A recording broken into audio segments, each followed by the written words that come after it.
Қыста жолға шығар алдында мынандай бірнеше қарапайым қағидаларды есте сақтау қажет. Метеорологиялық мәліметтерді тыңдап немесе қоршаған табиғатты байқап, ауа райының өзгеруіне мән беріңіз. Өзіңізбен бірге артық киім алыңыз, таныс емес жерді араламаңыз. Әрқашан ауа райының бұзылуына, жолды боран басып қалуына дайын болыңыз. Суық ауа райында әсіресе қатты жел соққан кезде тұла бойыңыздың тоңуына жол бермей, өзіңіздің жай күйіңізді үнемі бақылап отырыңыз. Мұздың үстінде болған кезде мыналарға: мұздың жұқа және қатпаған жерлерін басуға, мұздың үстінде бір жерге топталып тұруға, мұздағы жырмаларға, ойықтарға, жарылған жерлерге жақындауға, автомобильмен өткелден тыс шығып кетуге жол берілмейді.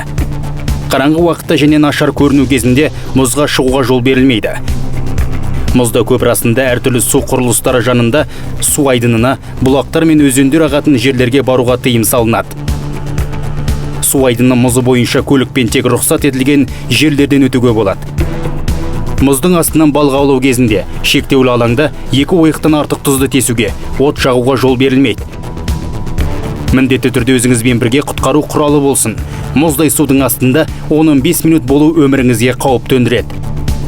Оқиға куәсі болсаңыз, 112 құтқару қызметі телефонына дереу қоңырау шалыңыз. Мүмкіндік болса, зардап шеккенге алғашқы көмек көрсетіп, құтқарушылардың келуін тосыңыз.